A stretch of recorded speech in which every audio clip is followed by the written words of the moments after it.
Hi, everyone. Welcome to the Business Student Podcast, where I show that you can fulfill your dreams without sacrificing financial security. And I'm here in Lisbon today on a family trip, and I decided to meet up with Witold Riedel, who I met through Substack over a year ago. He was, I think, the first newsletter that I started paying for, because I think after 3 editions, I was just really entranced in his type of writing. But that's not the only thing he does. Maybe could you say a bit about what you do? Begin this one about so I'm an artist, I'm a multidisciplinary artist. I started with drawing, it's photography and ceramics. But I also have over 30 years of experience in marketing, both marketing. I was the Bollywood creative director for 7 years. So a multi so currently working a lot with ceramics and drawings, preparing for some exhibitions. It's an ongoing journey. It's been quite exciting. You did an exhibition in Berlin. You just came back yesterday. Right. Could you maybe talk about how an exhibition looks? So the idea of an exhibition obviously is really flexible as well. So I have exhibited in institutions, museum exhibitions, obviously multiple rooms that are designed with a curator, a specific topic. The exhibition can be either a solo exhibition, which many people really hope to get. But in fact, group exhibitions are also incredibly important because you then see yourself in context with other artists. It's an important part of your network existing in the vacuum. So we really should encourage and group exhibitions are really important. So you have these, obviously, museum exhibitions, you have gallery exhibitions, exhibitions in institutions, which are quite refined places. But you can also have exhibitions that are reacting to spaces very differently, that are location specific, pop-up exhibitions of various lengths, and in different places. We should allow people to encounter art anywhere. So in the summer, for instance, when I was part of the Lisbon Design Week, it was an exhibition space. It was called Hours, which you all did. Laura Kading, who's an art historian, and now I exhibit with them again in a place called our Sake Club in Berlin, which is one of the best curated sake collections in Europe, probably. And as a reaction to that space, I created a collection of specifically vessels. It's also an exhibition, vessels for sake. So I brought to the exhibition over 100 pieces, and they were displayed in very different ways. Museum shows. The ceramics are obviously objects you can use, and so we had them displayed on the table in specific offices that are used to make sake process, and visitors could come. Objects that were not in the exhibition, but part of the larger body of work, and people could actually try the sake out of these cups, and that gave them a better connection, a better understanding what would it be with this object. So there's an entire full range of what you can do with exhibitions. What thing was different this time? I think one of the really important things is that we are, as humans, moving to two directions, right? I mean, we have on one hand this incredibly virtual experience, and we met online, right?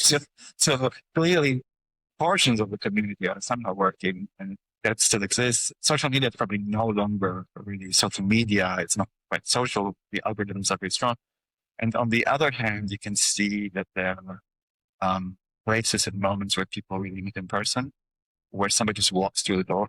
As I was saying, in the studio, someone's neighbors just walk in the studio. And then you have fully human encounters that are incredibly important. And so having an exhibition like this in a space where people already know, they can expect really very well curated, very thought out, and very intelligent approach to sake and to Japanese culture, the ceramics as well. The family has an amazing book, Japanese ceramics. which is the bar to get down.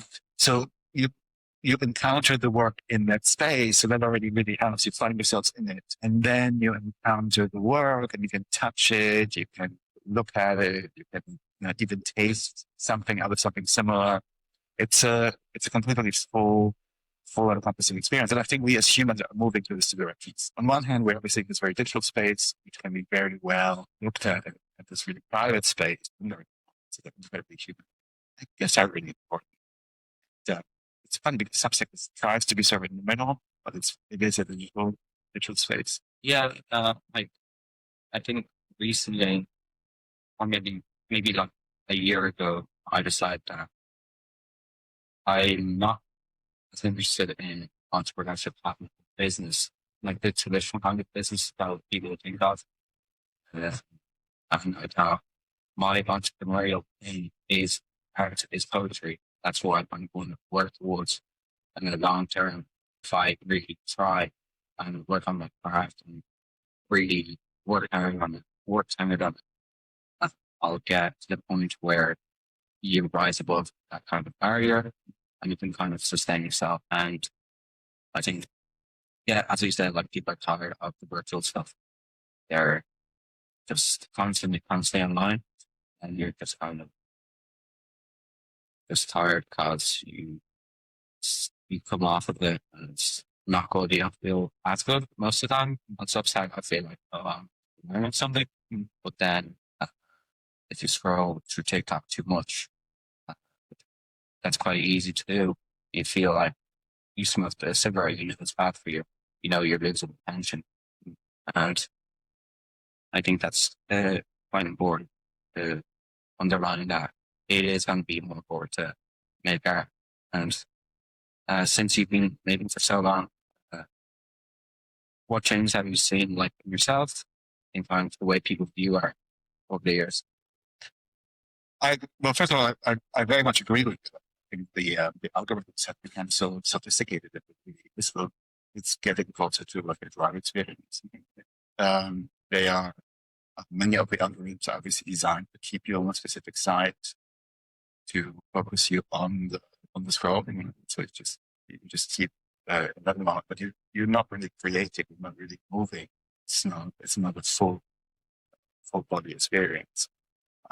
When you create art, and when there is a certain resistance, so quite the opposite of the frictionless, just making, it has a fully sensoric challenge, then overcoming that feels incredibly human. And it becomes really something that needs to be solved and has a pushback that needs to be overcome. And that's really that pursuit, that journey, I think, is something that's quite overlooked. It's really important, I think, for but then, as you know, also from making poetry, you reach a certain point where something opens and it's something probably bigger than us, and you somehow connect to it. And you find yourself in a space where things become easier, but it's a new path and you're following some sort of intuition, some kind of something that is guiding in a specific way. And then things just become natural and you're able to experience something. And at the end of that, you might feel physically tired. You might also be tired, but it's not that post-drug experience. You don't get a hangover from creating things. Quite the opposite. I think when you make things and are critical with yourself, able to just push yourself to there's a certain level of satisfaction, and you feel that you need to come back to it and you just repeat and you need to keep going. That coming back to things and continuing the discipline that comes from that is, I think, something that we as humans really need and really need. And I mean, the thing with me is that many of the projects that we really have time, so the individual step might be shorter, but I am still working on things that started 5 years ago. We also have this underlying project, which is collaborations with myself, where I really work with drawings that I created 25 or 30 years ago. And I go back to them and work on them as this new person I am. It's a completely different, everything. I'm a really different being, but yet the same, under the same banner. And that experience is also quite good. So just being able to see what is in the moment and how I'm experiencing myself right now with what I'm doing. And then also how am I experiencing myself in the context of where I am, what I've created. How do I continue building something that is somehow connected to me, but I understand it's much bigger. I have a feeling of where I have an idea and I won't work on it for a bit, and then something's happened to me that really that becomes completely different. Let's say I have an idea, let's say for I'm about my friends, and now at the moment I don't really have it because I heard them a lot, and that kind of changes. If I write the poem now, it's going to be completely different, even though the idea is still the same. And then I edit it in the book, and then again, there's a change. For my third and fourth book, I'm thinking of translating them, and it's kind of like has a lot of love poems, and that kind of situation that have good ending. So now I'm translating it into English, and I have to still preserve the moments that I wrote poems in when I was happy. Now knowing the ending, I have to just kind of manipulate that just to kind of get into that same mindset. So it kind of really connects me with all the kind of different parts of me. And you mentioned that those kind of different, that you're different, but you're still the same. Do you find that in every art form you do, you practice your drawings, your ceramics, your running? Do you find different parts of yourself reveal themselves more? Yeah, I think so. I think just to add to what you said is that different stages in your life, you always have a different experience. It's a completely different one because you cannot have a first kiss again.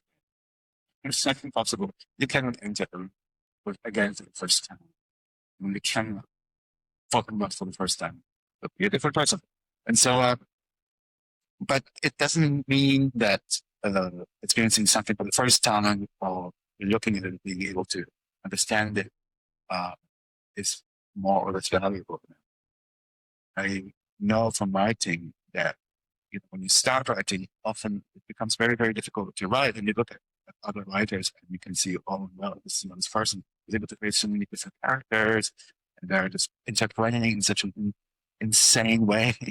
How will I ever achieve this? Is it possible?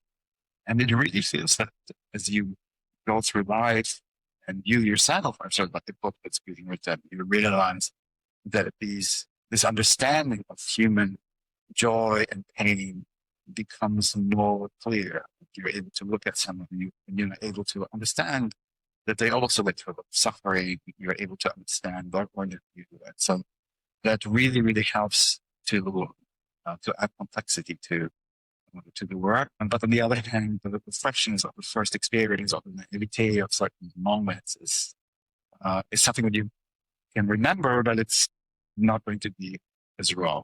So it constantly changes. I think really it is a little bit like writing a story or something, or collecting something in a vessel of yourself, and it constantly changes.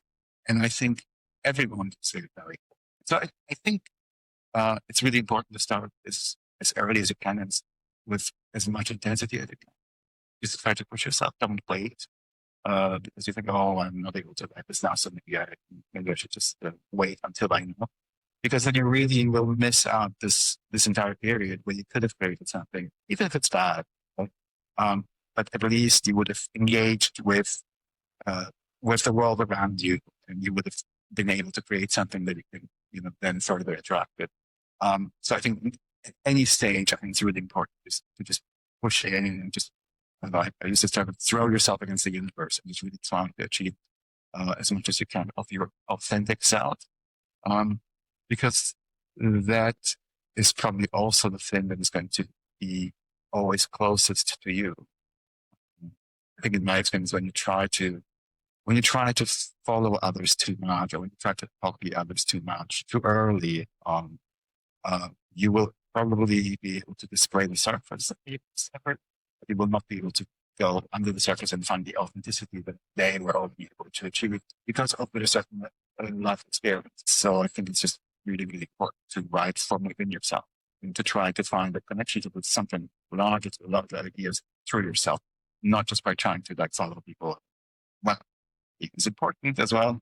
Strange advice. And you mentioned being authentic.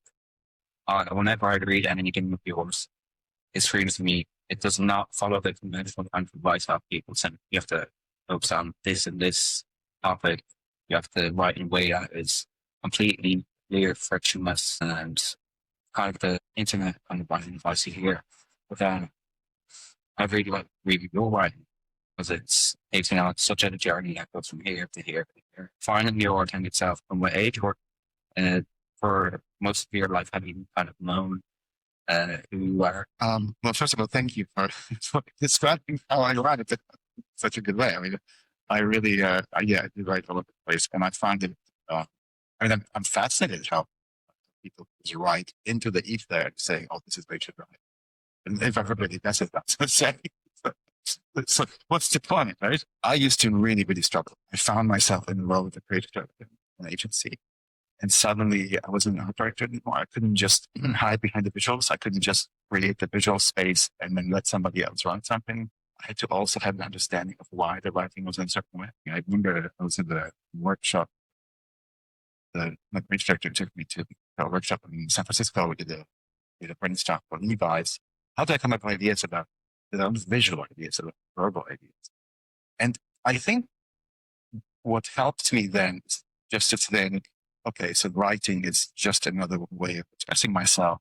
So if my way of expressing myself naturally was the visual way, because it was somehow outside of the constraints of language, perhaps I can then apply that visual approach to writing as well. So I started to basically describe things that I could imagine visually. So I really think of certain setups, or I think of certain elements and things. Then I start describing them. And from that, the language is born. It just becomes like seeds. It becomes like sequences of the dream. And I just keep going through that. And I could just go off the land, right? I could just go off the path and somehow lose the reader. But I try to keep going back to the beginning and sort of like loop back, which is very similar to the way I write it, to the way I draw as well. It's like, when I draw, I start with a small nucleus, with a small circle, and then this grows into a larger image that I cannot predict at the beginning. And so with writing, specifically creative writing, it's not for a client, right? So when it's open writing, it's a little bit like these clients. I mean, I start with a small idea. It can be just a set of words, and it becomes a little larger and larger and larger. Suddenly, I'm dealing with a very complex theme that I'm trying to somehow describe to myself. And through that, I discover completely different connections that otherwise would be possible. And I'm sure there's going to be, maybe there already is an algorithm that can simulate that really unexpected journey. But I think what the algorithm is not going to be easily able to replicate is emotions that are because I don't just look at them with an eye of a robot. But every single encounter, I remember how I felt in the moment. Was this something I was in love with, or was it something I was afraid of, or was it something I was worried about, or was hated? So all of these emotions obviously help to shift the images I'm describing. So yeah, things can become a little bit crazy, but it is so contained. But I think it really helped me to. I think the challenge I had, which was having to dive into language, even though I didn't really to master it quite yet, has really helped me to develop my own way of writing. I really liked your metaphor to like the highway system. That perfectly, I think, describe the way you learn languages. How do you think your personality shifts when you're speaking in different language? Do you think it shifts for you? I think so. I think it really shift. I mean, I was just in Berlin, and I'm just switching to the German completely really created a shift in my behavior as well. Very nice, but this because it was Berlin in the winter. But yeah, no, it definitely shifts. My main language now is English. It's my family who mostly speaks English. So that's probably the attitude that shifted behavior. Still me. I'm still in all the languages. I'm trying to find this connection to this something that is beyond language. And it's also my work. You look for something for this something to connect to that opens up when I'm in deep and creative work. I think that's really the quest. And relate to languages, since you move around so much, I'm moving away from Ireland next year for my degree in France, and I think I'm quite scared to move out, even though I wanted to do the degree I'm doing. That makes me move for about 4 or 5 years. And I think I kind of sabotaged my relationship with my friends a lot because I was so terrified of moving and them forgetting me. How did you deal with maybe moving a lot? I think moving from place to place is really beneficial. You are able to bring yourself, bring the culture that you've experienced before into a place, look at the world from this new place with this understanding, and that benefits both you and the people around. So you're able to give them something they could not have experienced maybe this easily, especially if you're open giving. I think it's quite important. But you are shifting gears completely. So even people I grew up with, I can share with them many experiences that we cannot talk about, what happened on a television show or because for them, my life has these huge gaps where I wasn't completely different culture. When you travel a lot, when you move a lot, this happens for everyone. So suddenly you have to be very conscious how you're able to develop your own within. And I think then you realize, or then you start to understand that there is a certain limit to how many people you can really engage with, and how many people really want to engage with you, and you start to create your own tribe that is maybe not located in one place, but it's somehow distributed. You start building that. I don't know if you're familiar with the Tanban, but The 150. yeah, the 150 people. That's it. Like, this is basically the limit of the human tribe. And find what is happening with social media, that suddenly you have people you've never met, you will never meet, suddenly taking slots in your tribe, and you think that you're connected to them. And often politicians, people of high influence, it will never care about you. You care about them. And it's just suddenly your world becomes huge, your circle becomes smaller. So I think it's really, really important to understand the human connection and maybe interactions that are also mutual, to see that you're trying to maybe not engage so much with people who are just taking away from you. I'm not truly supportive, and I'm not trying to give you things. Not that you just take it, just a mutual understanding of how big a job it's very, very human. Yeah, it comes in all unexpected places. We found really kind, good people places, and these are the people that we need to also care for and take care of. There's not really a number of friends, and if somebody falls off from your friend list, I think that was supposed to be. Maybe somebody else will enter. You meet good people. And also, after many, many years, I mean, some conversations have ended for me 20, 30 years ago. We have both walked through completely different paths, but we find ourselves on the same level. It's not that one person's fallen off. It's pretty much everyone, and it's not their fault. It's my fault. That's kind of what hurts the most. Well, I think that getting knocked up, well, that fact that you can pick those things back up, and then you mention that, like, happening is beneficial, and I know it is, which is why I was also scared. I was thinking of changing my degree to not go to finance because that's why I was scared, because I knew it because of me. But then there's also that coming uh, back to Dublin here, and I wrote home where I called Dublin home, and then I wrote home that I was surprised I called Dublin home. So there's another like that constant pull where there's that part of me that wants to move, but then it's also that part of me that's made such a good life for myself here that Monday. And you mentioned human connection.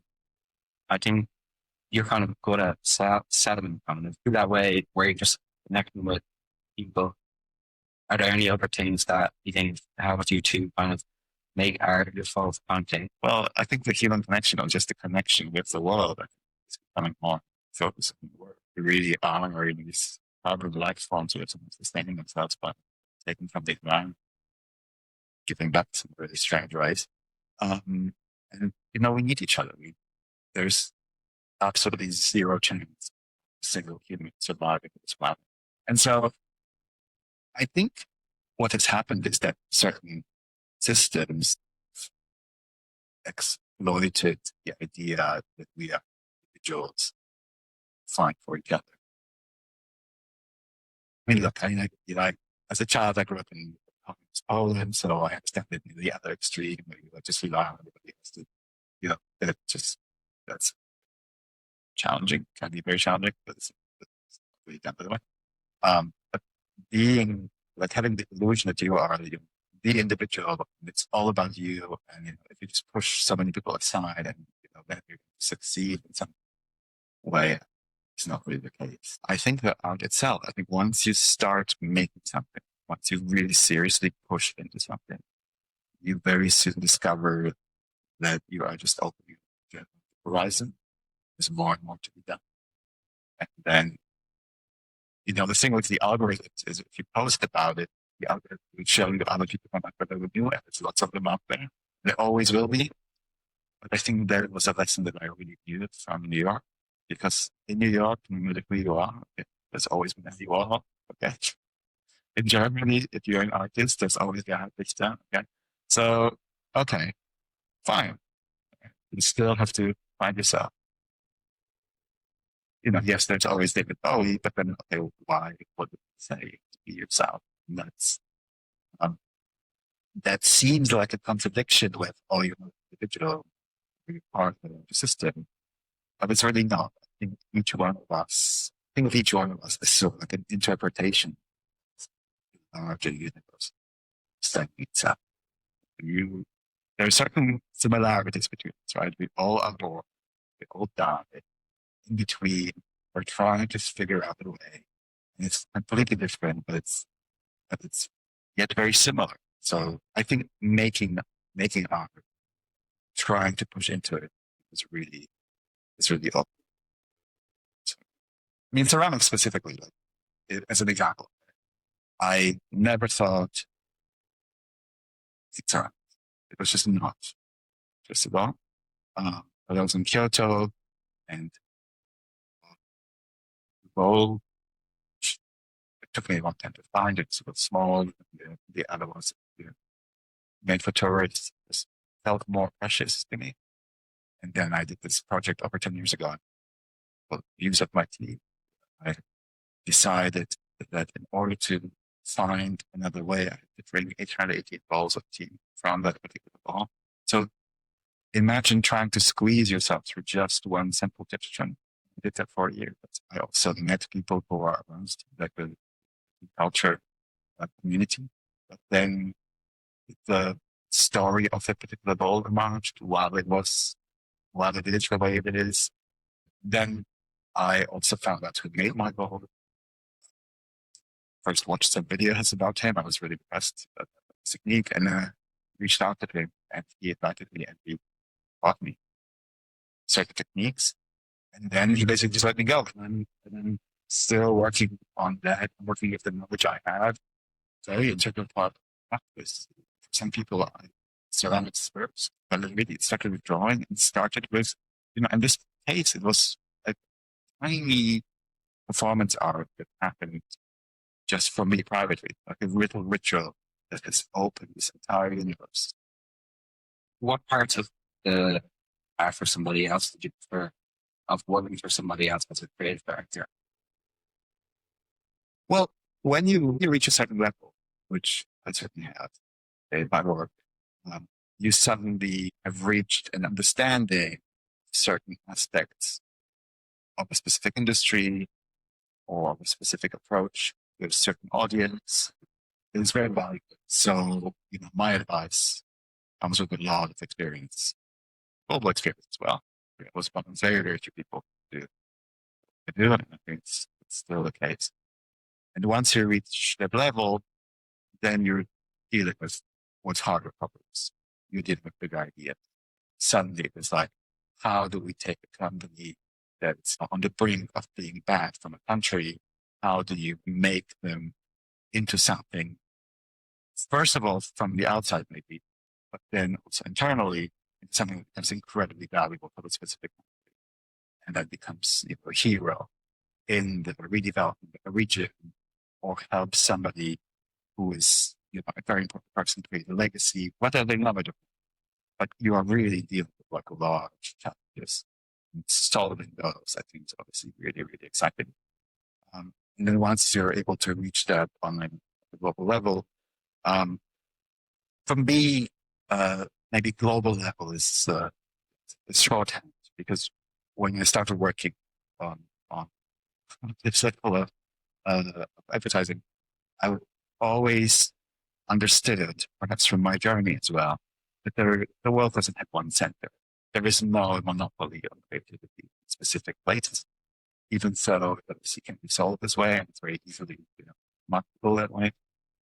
So when I work in these really big campaigns, I've always made sure that there is a regional aspect to them, that people who are specifically placed in the region are connected to the creativity, and then we were able to create a much more massive, much more intelligent network of communication. And that was really, really satisfying, because I could just go to places. Suddenly I was dealing with just in Brazil. Suddenly I was in Russia, in China. And suddenly you realize, okay, you think that you're dealing with China. Really, China has all these different provinces. They're very diverse. It's incredibly different people. They have very, very different ideas. How we deal with that? So I think it's very easy, or it's probably necessary for us, for our survival, to somehow mentally homogenize certain places, to simplify them and just put them under a banner and just say, oh, this is the complexity, the emotional variety and diversity, and what is incredible. The way people approach life, the wisdom that's created into every individual person anywhere around the world, no matter what kind of culture surrounds them, is absolutely mind-blowing. And being able to go into that with an open heart and trying to collaborate with these people and see how their creativity can lift everybody, that's probably what satisfying things. Yeah, I mean, doing this in the creative level as well, it's had a lot of visuals, expressions, language as well. And yeah, I think that's quite satisfying. What was the campaign work on? Well, I've done a lot of work for Siemens, helped them to discover the power of storytelling. But just, I mean, it obviously comes from my desire to somehow discover something about people or these different places, to tell their true stories. I've done some teaching about marketing with friends. Well, I think storytelling is to be, it's again just putting flat on something. Okay, there's an entire spectrum of how it's done, why it's done. There are brands that are maybe not so great for us. Okay. And obviously you have to have stories and create an alternative universe. So those approaching those brands have like this idea, oh wow, this is wonderful happiness. It's here while you're using this product. When I started working with Siemens, very quickly realized that this is quite the opposite. this company was doing quite amazing things. It just became a very authentic, predictable story. And it's not something that we could have predicted going in. I just felt that this is something that could have been really, really good at. It became really, really good. But I mean, of course, it's not just a happy story. Clearly, I don't have the job anymore. It's moved up from that. But the idea of storytelling is still there. We still work with that. And it also reminds me that just a little particle in this larger sea of things. Since you have a family, I've always kind of sometimes been scared down the family because I know the bad sides of me because I'm too self-aware for my own good. What's kind of having children taught you? Oh God, that's a really good question because so I have three sons. One of them lives in New York. I obviously don't see him much. So I've spent a good amount of time with him, and we're really, really close. So, and then I have two younger sons here in Lisbon, and they see themselves as brothers. I think having children is just such a multi-layered, crazy experience. Something indescribable. Yeah, seeing the way they look at the world, their point of view, and them being so close to me, so I can see very unguarded moments of their life. Things really, really, really, really good. I'm very aware that a person in their life who is helping them shape their life, definitely not copies of me. Like, I don't want it to be like me. I want it to be like they are.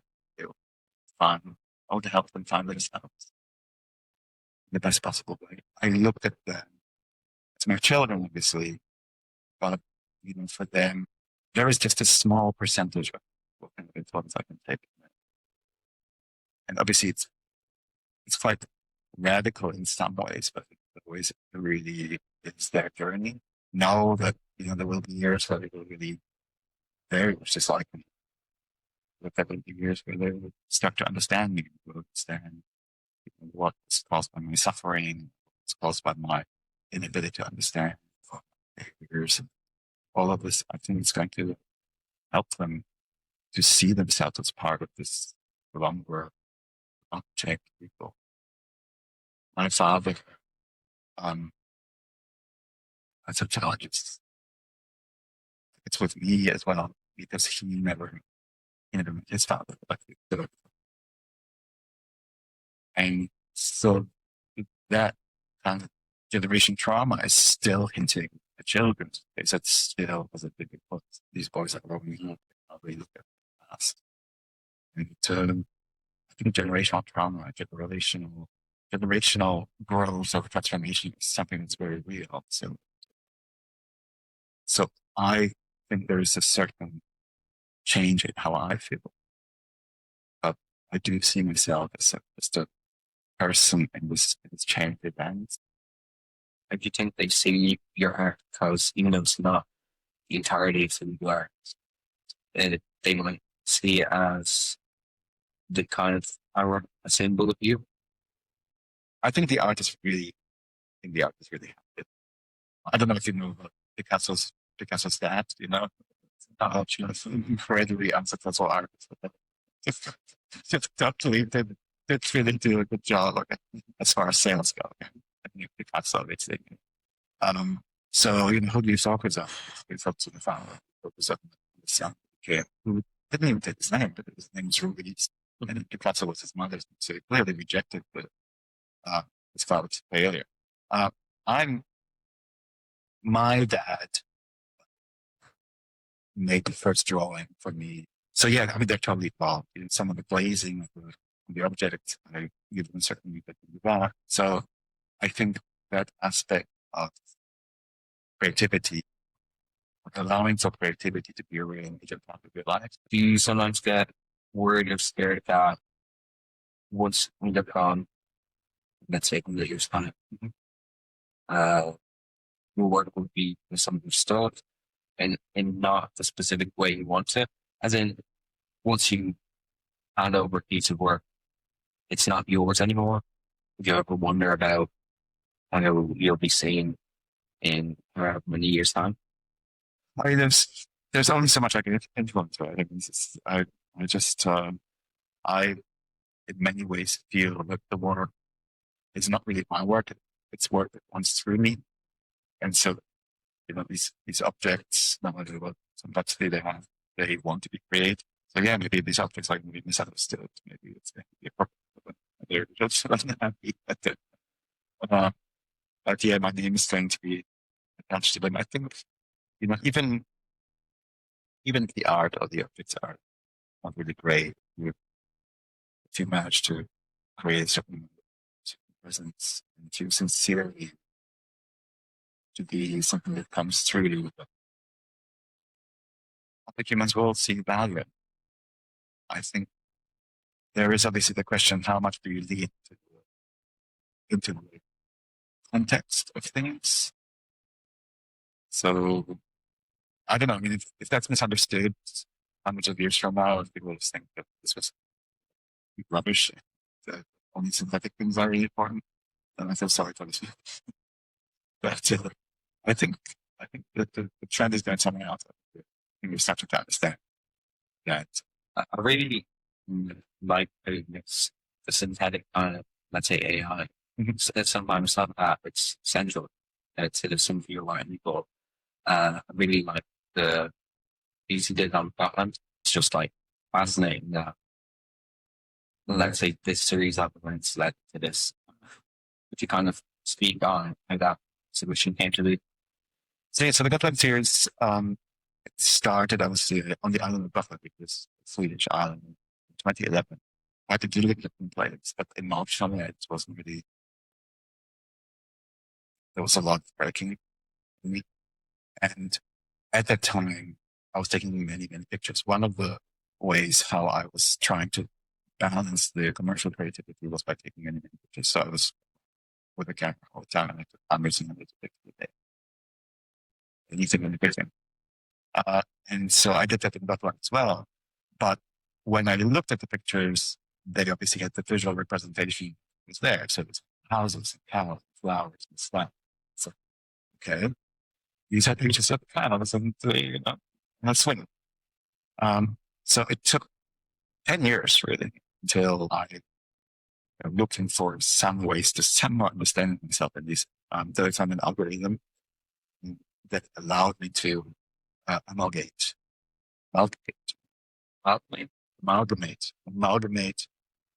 larger sets of images into something that had the information of them no longer bound to the realities of the representation of photography.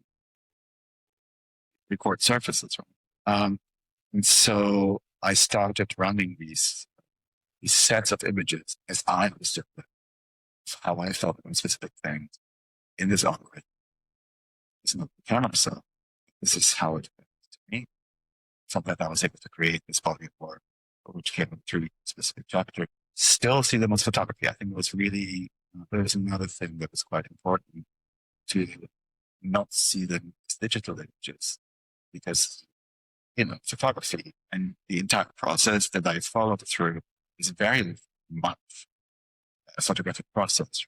Because when you create any kind of photography project, you take more than one picture typically. Typically what happens is many images are taken. It's a reduction process where certain set of select is taken.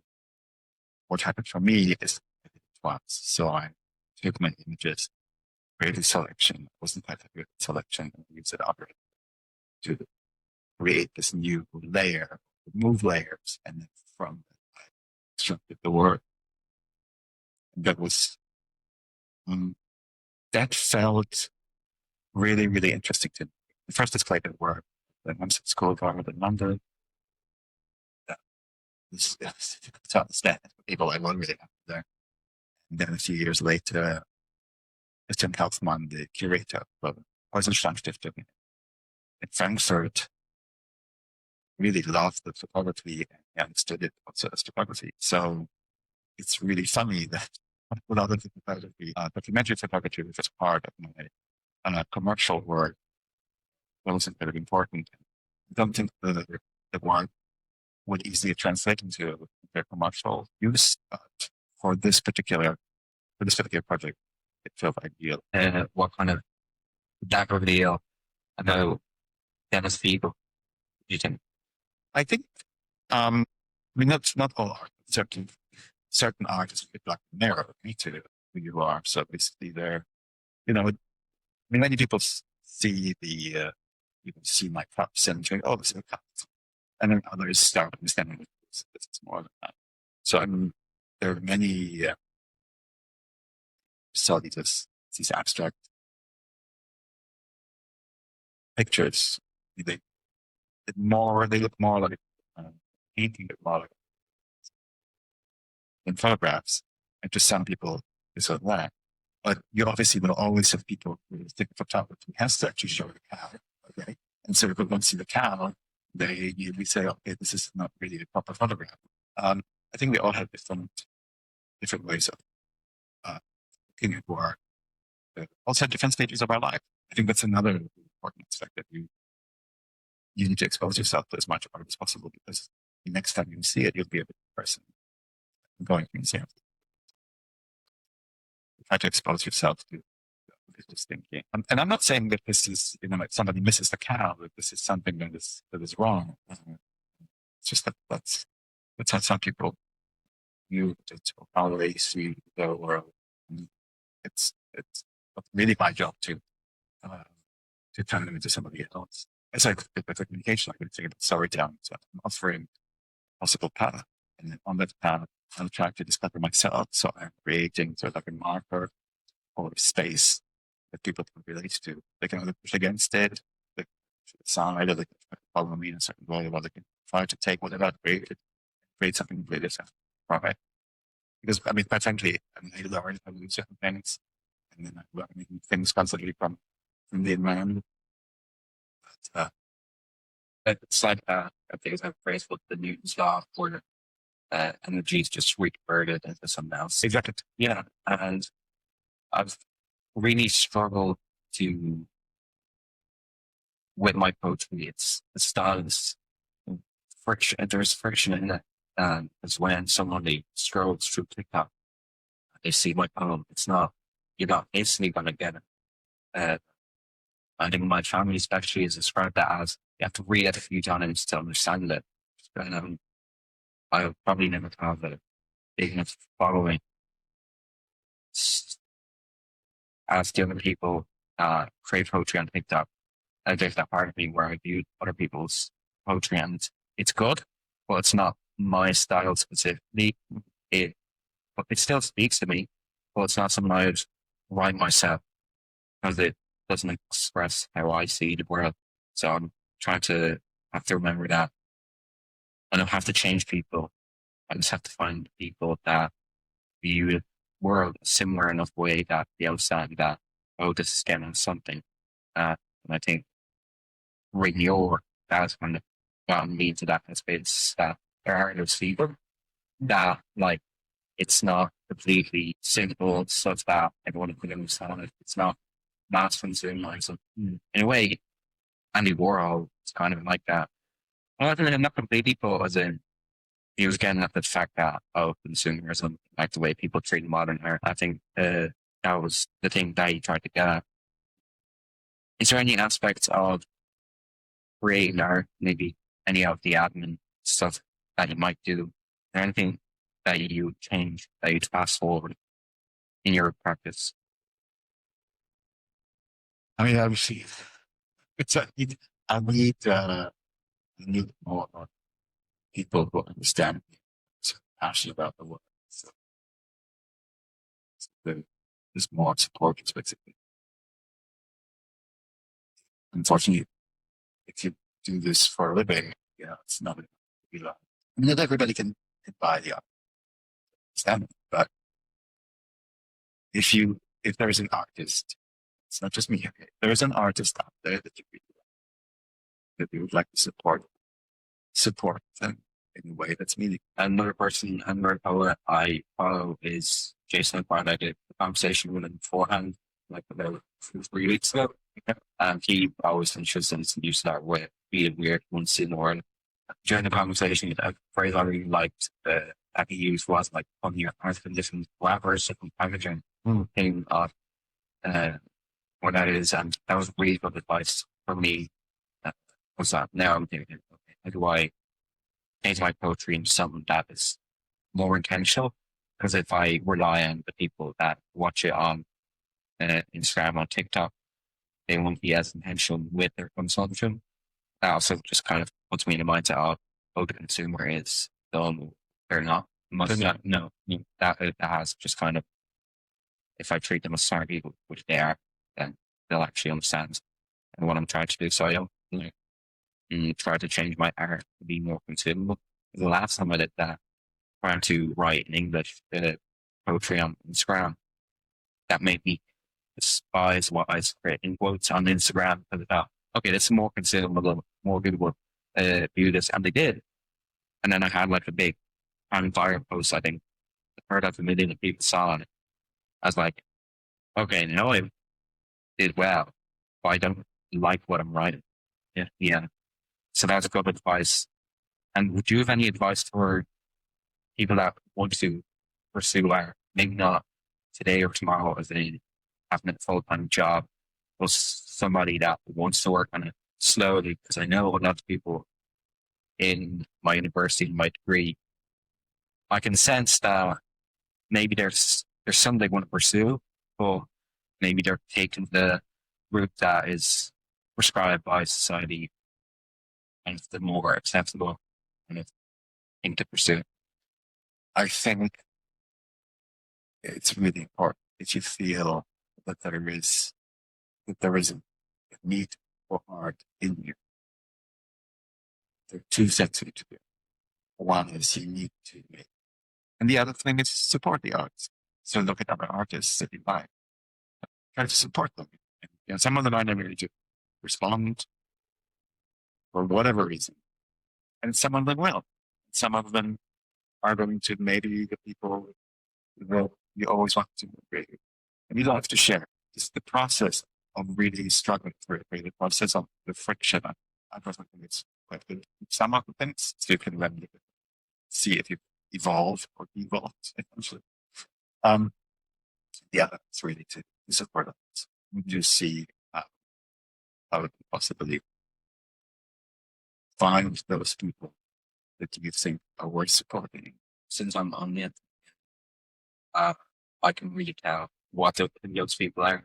Because the only reason I published my first book was the fact that we had a new Polish teacher in our Polish school that I go to on Saturdays now to work there. And the one Polish teacher recommended me to another Polish teacher that, oh, this guy you should really work with him. Because she also published a book. She found a sponsor for me. Somebody published a book, and I was just surprised that someone would do something like that for me. She really helped me with the whole process. So I was kind of appreciate those people, and I hope that someday, or maybe I can always be that person today for somebody else at the start. Because when somebody messages me on TikTok, they send me their poem. I always reply to that person or anyone that messages me because I want to be that person that's even the tiniest thing, and just makes me really grateful that I'm only at the beginning, and there's so much more that I can support and just meet those people. Somebody like you feels like just like I can learn so much from people that I read, people that I meet. So it's a great thing just to meet those people and support the other people. But what if somebody doesn't know what they want to do with life? I think if you feel lost, I think it's quite good to try to connect with others and to give support others. I think people go through therapy for many years and they discover that they support others. And obviously I'm not a therapist. Okay, this is not medical advice. So it's not such a good one. But I think when you look at many cultures, that's a real kernel of was one of my favorite lots of quotes is that the ocean is only so mighty because it accepts all rivers. Before I started teaching and I was a student, I didn't think, oh, like, I just can't be that happy just doing all the stuff for their students.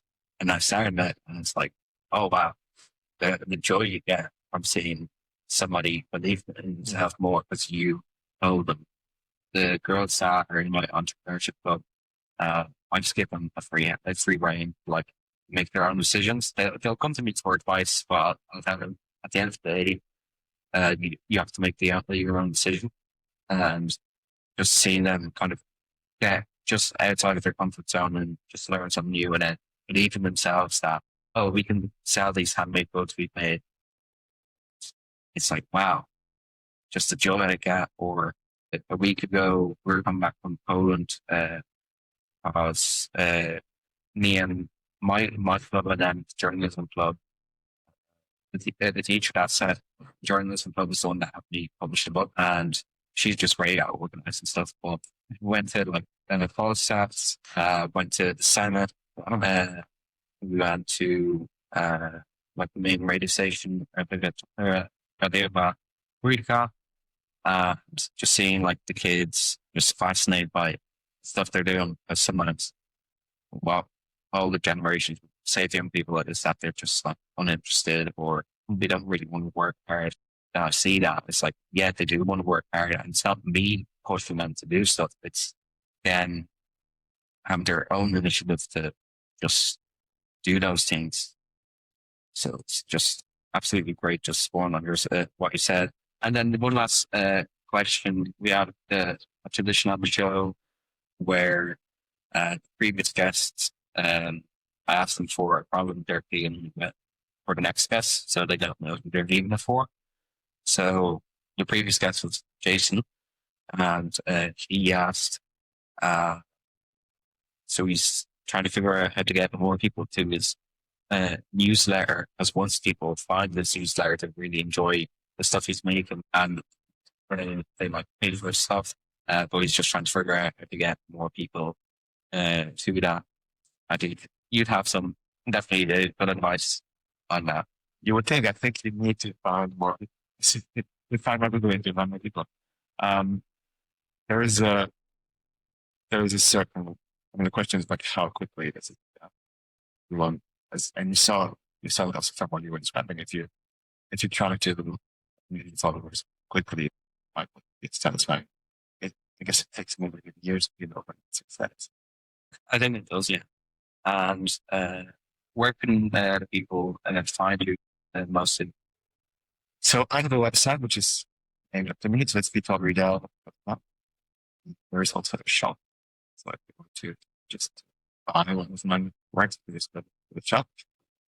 There's a selection of works. And you can also write to me and you answer the permissions. And then you obviously find me on Instagram, on Substack. Right now, the most affordable way to get to some of my art is by subscribing to my big it's private radio. You receive the product. There are many places right now. Somebody said to be in the right place at the right time, you need to be in many places all the time. Yeah, and it won't be hard to find your name. Well, there's not many Reidels. That's right. I'm really happy to have you announcement. So it's really great. I'm really thank you for flying back from Berlin early enough that I can meet you. I'll see you all in about 2 weeks.